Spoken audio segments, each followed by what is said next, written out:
Donc bonjour à toutes et à tous, moi je m'appelle Axel Sénéquier, je viens vous présenter un récit qui est paru l'année dernière, en septembre 2021, qui s'appelle « Qui a tué Cloves ? Histoire d'une découverte hors norme ». Alors je ne suis pas médecin, je vais vous raconter un peu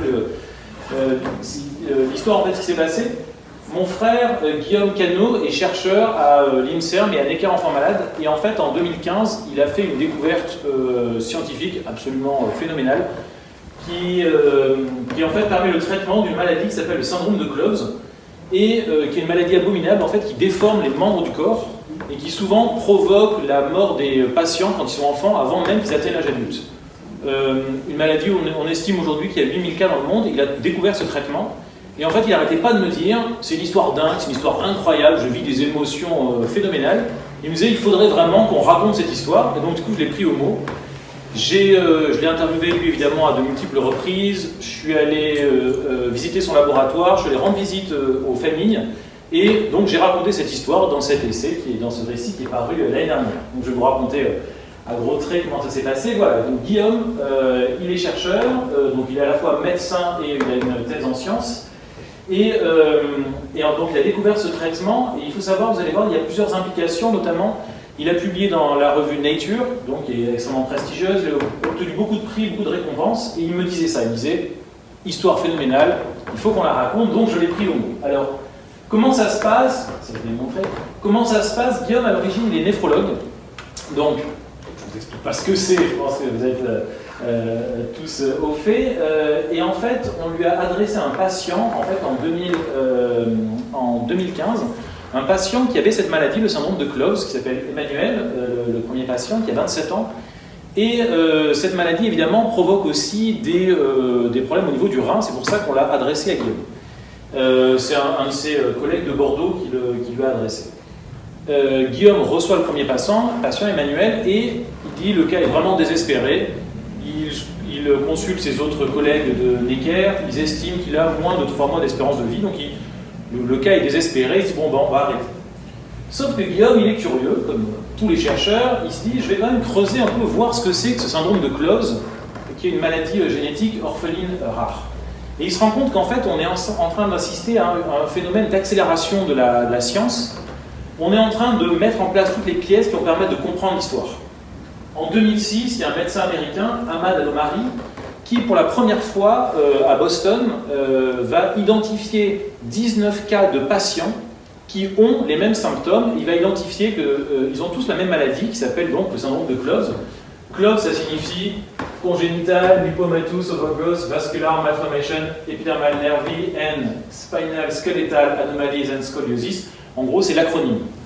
Donc, pour la première fois en 2006, Ahmad Al-Omari identifie la maladie, qui jusque-là était orpheline, était totalement... voilà, on ne la comprenait pas. En 2012, un de ses collègues, Matthew Warman, toujours au sein de l'université à Boston, identifie qu'en fait, cette maladie qu'on vient de découvrir donc 6 ans auparavant est liée à une mutation d'un gène qui s'appelle le gène PIK3CA, qui est une voie de signalisation au sein d'une cellule. Donc ça, vraiment, ça commence à s'accélérer. Guillaume se dit, bon, on sait ça, on sait qu'il y a ce syndrome de Cloves, cette voie de signalisation, elle vient d'être identifiée, il se dit, est-ce qu'il n'y aurait pas peut-être quelque chose à faire, sachant que, je le répète, Guillaume est néphrologue, donc ce n'est pas du tout son domaine de recherche. En creusant la littérature médicale, il va se rendre compte qu'en fait, cette voie de signalisation, PIK3CA, elle est présente dans plusieurs cancers, notamment le cancer du sein, le cancer du côlon, dans 40% des cas, et il se dit, est-ce qu'il n'y aurait pas des laboratoires pharmaceutiques qui serait en train de travailler dans le cadre du cancer pour créer, pourquoi pas, un inhibiteur sur cette voie que je pourrais, pourquoi pas, détourner. Plusieurs labos étaient en train de tester des molécules. Il en écarte certaines, bon, je vous passe les raisons, c'est un peu compliqué, mais il en identifie une qui s'appelle la molécule BYL719, qui en teste dans le cadre du cancer du sein. Il se dit, est-ce qu'on ne pourrait pas faire quelque chose? Sauf que, évidemment, la science est compliquée. La molécule était développée par le laboratoire Novartis. Il contacte Novartis, il leur explique la situation, il dit ben voilà, moi je suis néphrologue, j'ai un patient qui vient d'arriver, qui a cette mutation génétique, c'est dû au gène PIK3CA, vous travaillez sur telle molécule, est-ce que je pourrais l'utiliser? Novartis écoute poliment, Il leur raconte ce que tout le monde aurait répondu, vous êtes gentil, vous êtes néphrologue, il y a 3 mois vous n'aviez jamais entendu parler de cette maladie, ce qui est vrai. Fin de non-recevoir, l'histoire s'arrête là. Sauf que Guillaume, il est un peu têtu. Et donc il sait comment ça fonctionne en France, et en France, il faut savoir, enfin, je pense que vous le savez, que c'est l'Agence nationale de sécurité et de santé des médicaments qui prend les décisions. Et donc en fait, il va contacter l'ANSM pour discuter et essayer d'obtenir l'autorisation d'utiliser la molécule de Novartis. Il discute, alors l'histoire est quand même assez incroyable, il discute avec un médecin de l'ANSM, il lui explique exactement le même cas. Le médecin non seulement refuse, mais commence un peu à lui faire la leçon, à lui dire « c'est pas n'importe quoi, docteur, on fait quand même de la recherche, de la science, voilà. » Guillaume ne se démonte pas, il lui dit « docteur, est-ce que vous êtes devant votre écran d'ordinateur ?» Il dit « oui ». Donc il lui demande d'ouvrir Google, il lui demande de taper syndrome de Cloves. À l'époque, la première photo qui sortait, c'était l'image d'un petit garçon qui s'appelait Eden, qui d'ailleurs, le pauvre, est mort depuis, avec le visage très déformé par la maladie. Il lui dit, docteur, imaginez ce petit garçon si jamais c'est votre enfant. Il a cette maladie, c'est une maladie donc, qui est orpheline, elle est rare, il faut savoir qu'il y a, on estimait à l'époque qu'il y avait 50 cas dans le monde, donc il n'y avait non seulement aucun traitement, mais en plus aucun espoir de trouver une maladie, puisqu'il n'y avait évidemment pas de recherche. Pour 50 cas dans le monde, évidemment, aucun laboratoire n'investit un centime dessus. Il dit, voilà, ce patient, Emmanuel, il est venu me voir, il est condamné à bref échéance, donc dans 3 mois, normalement, il sera mort, et il est prêt à prendre le risque, il est prêt à expérimenter quelque chose. Et à ce moment-là, le médecin de l'ANSM prend un temps de réflexion, Guillaume m'a dit, ça lui avait semblé horriblement long, peut-être 30 secondes, il réfléchit, et au bout de 30 secondes, il lui dit, vous savez quoi, docteur, vous avez raison. Vous avez raison, peut-être que ce patient, s'il prend ce traitement, ça ne va pas marcher, peut-être qu'il va mourir, il mourra dans 1 semaine, 2 semaines, mais de toute façon, il est condamné à bref échéance, et si on respecte toujours uniquement tous les protocoles, on ne peut pas faire avancer la science, on ne peut pas faire avancer la recherche. Et donc, le médecin de la NSM a donné à Guillaume une autorisation temporaire d'utilisation à titre compassionnel, qui est assez explicite, et donc grâce à ça, Guillaume a pu contraindre Novartis à lui fournir la molécule. On est fin 2015, Emmanuel part en vacances, il revient en janvier, et pour la première fois, Guillaume va donner le traitement, la molécule à Emmanuel, et ce qui va se passer, ça va être une découverte absolument spectaculaire. C'est-à-dire que dès le lendemain, la première fois où Emmanuel prend le traitement, dès le lendemain, il appelle Guillaume en lui disant « Docteur, il se passe quelque chose. Je sens qu'il se passe quelque chose en moi. » Guillaume, il stresse un peu, il se dit « J'espère que ce n'est pas du placebo, j'espère que je vais faire une boulette. » Tous les marqueurs sont normaux. Très rapidement, en fait, les douleurs vont s'arrêter. Il faut savoir que cette maladie provoque des douleurs absolument abominables, ça provoque des déformations dans le corps, donc les patients souffrent énormément. En moins d'1 semaine, toutes les douleurs s'arrêtent, et en 6 mois, les masses qui déformaient le corps d'Emmanuel vont fondre de manière drastique. En 6 mois, il va perdre 8 tailles de pantalon et de chemise, il va perdre plus de 20 kilos, il avait un débit cardiaque à 18 litres par minute qui va revenir à 8 litres par minute, la fonction rénale s'améliore, il avait des larges taches de névi sur la peau qui se décolorent, la tumeur qui comprimait sa moelle épinière diminue de 60%, et son évaluation sur l'échelle de performance de Karnofsky passe de 40 à 60% en 1 mois, ce qui est assez spectaculaire.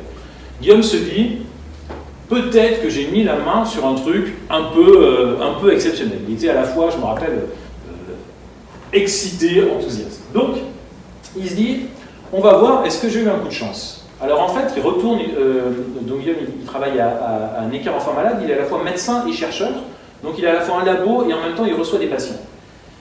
Il a réussi à reproduire sur des souris le modèle donc du syndrome de Cloves, et il se dit on va voir un peu ce qui se passe en testant cette molécule. Donc là il rentre dans une démarche plus, je sais pas comment dire, de recherche. Il prend 2 entre guillemets lots de souris, il va leur inoculer la maladie, le syndrome de Cloves. Il y en a une à qui il donne la molécule BY479 et pas l'autre. Il se rend compte que les souris qui prennent le traitement en préventif ne développent jamais la maladie. Donc, ça veut dire que le BYL 719 fonctionne en préventif. Il fait un deuxième test. Il inocule la maladie à 2 groupes de souris. Il y a des souris qui commencent à être déformées par le syndrome de Cloves. Au bout de quelques temps, il leur donne le BYL 719. Non seulement la maladie s'arrête, mais disparaît et se réduit.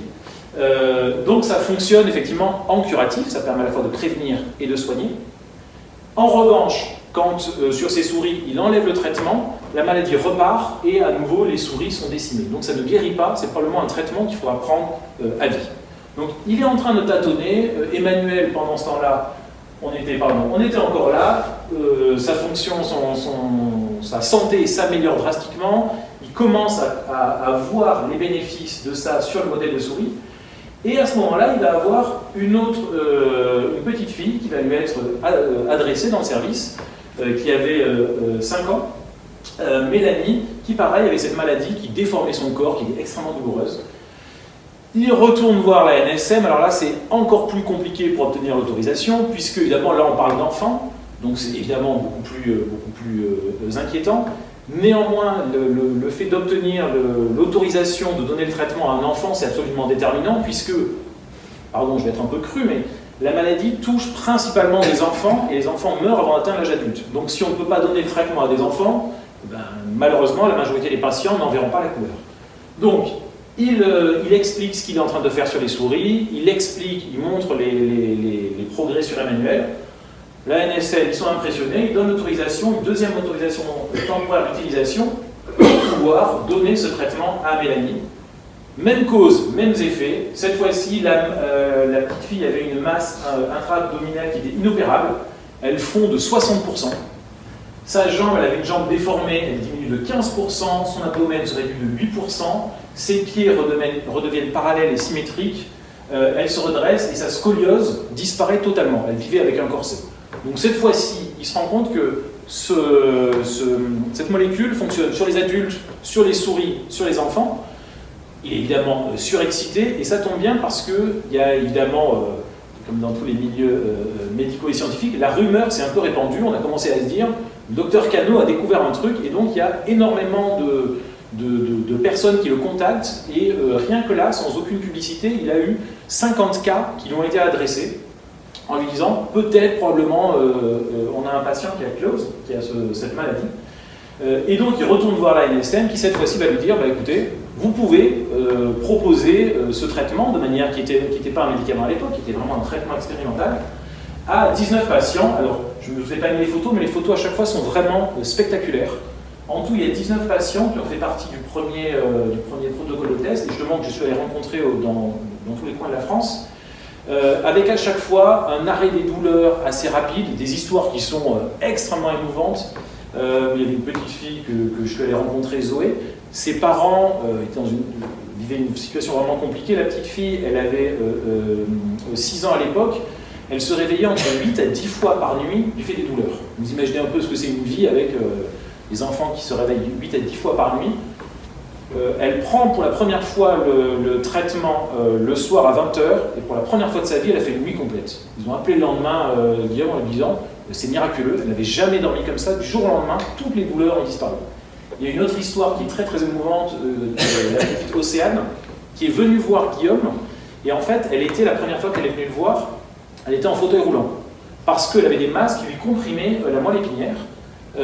Donc évidemment, elle est prioritaire, elle rentre dans le protocole de test. Une semaine après, elle rappelle Guillaume et lui dit « Docteur, c'est bizarre, je bouge mes orteils ». Guillaume lui dit « Écoute, rêve pas, c'est pas possible ». Elle est revenue 1 mois après, en marchant sur un déambulateur. Guillaume m'a dit évidemment, on pleurait tous dans le service quand on l'a vu revenir. Et donc Guillaume m'a dit, quand il montre les images de ça dans les congrès, les gens disent, voilà, à côté des travaux de Guillaume Cano, Jésus qui fait marcher les paralytiques, c'est la rigolade. Effectivement, maintenant, dans les congrès, il montre ça.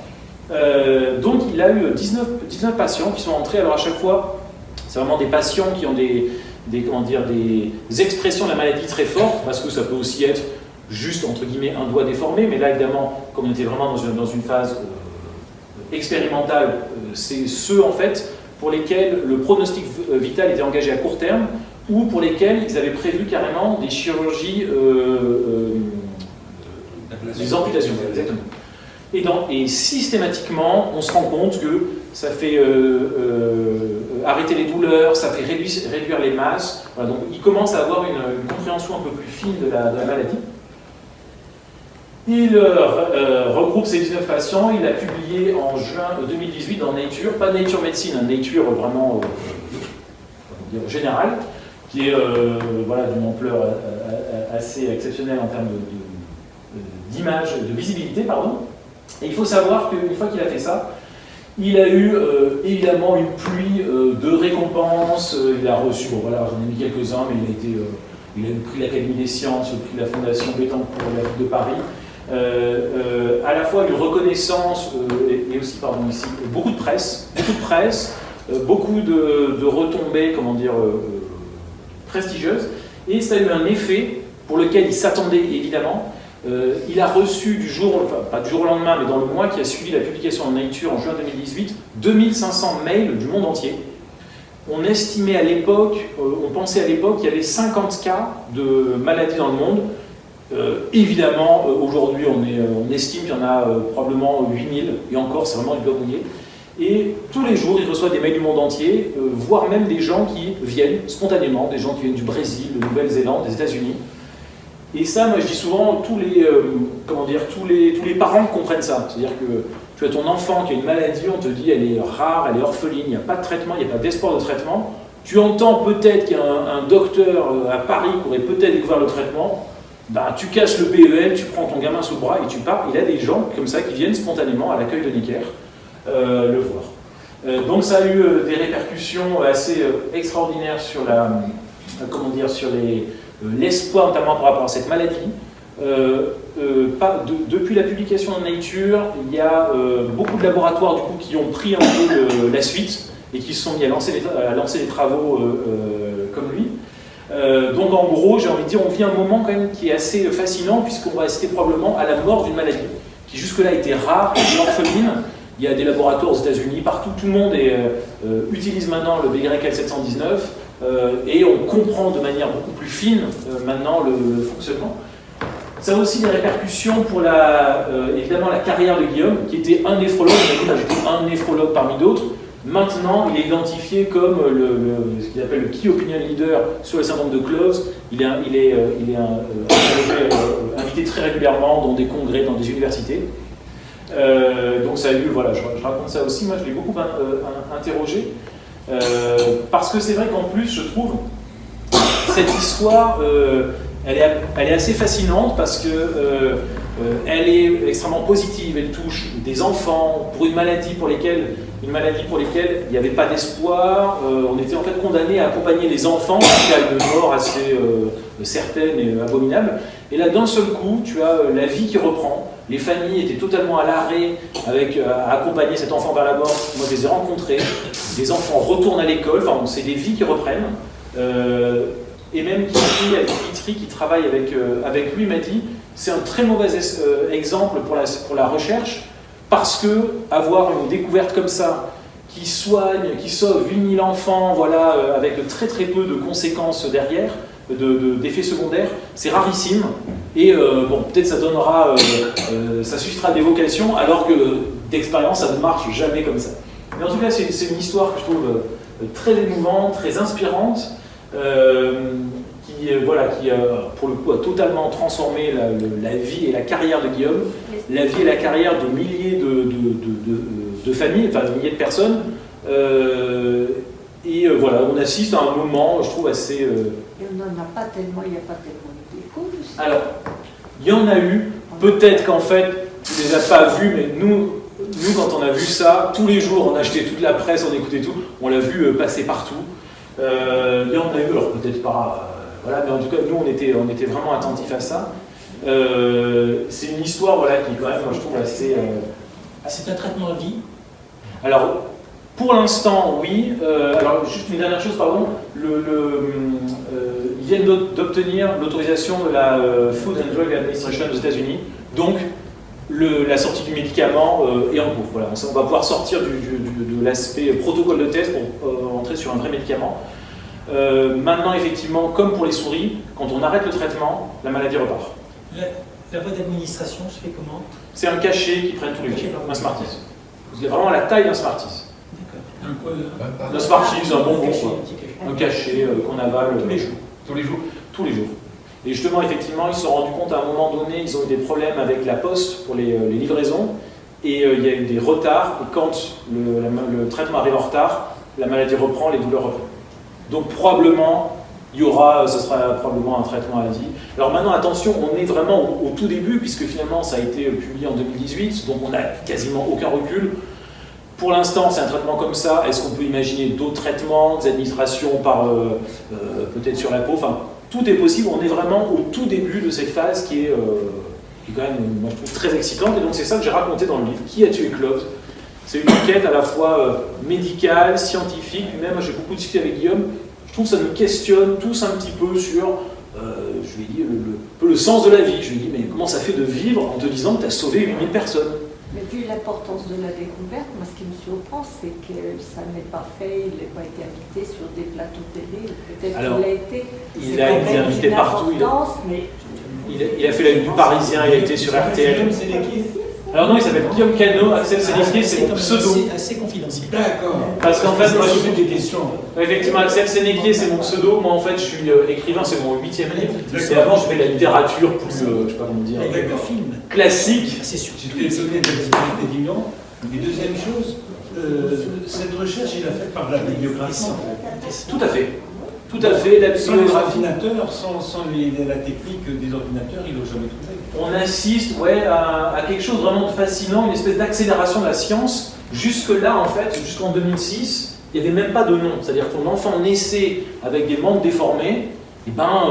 Et encore ça, attention, c'est pour nous en France ou en Occident. Dans des pays du tiers-monde, alors là, il y a même des choses abominables, des enfants qui étaient abandonnés, on les traitait de monstres, ils étaient abandonnés et ils mouraient. Voilà.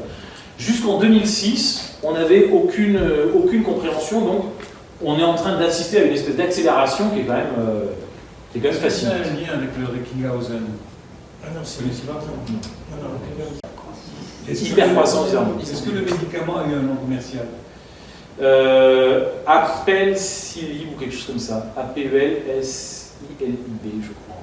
Ouais, si je dis pas de bêtises. Oui, parce qu'en plus, entre-temps, pour vous dire à nouveau de bonnes nouvelles, il est sorti récemment, donc il a été d'abord validé comme médicament dans le cas du cancer du sein. Quand on sait qu'il faut 1 million de molécules testées pour avoir un médicament qui sort, il est allé jusqu'au bout, et 1 million, c'est pas un chiffre en l'air, c'est vraiment, il y a 1 million de molécules, un médicament qui sort, et ben Benirical 719 dans le cas du cancer du sein est sorti, et maintenant il vient d'être approuvé. Alors il faudrait que je refasse une remise à jour. Il vous Voilà.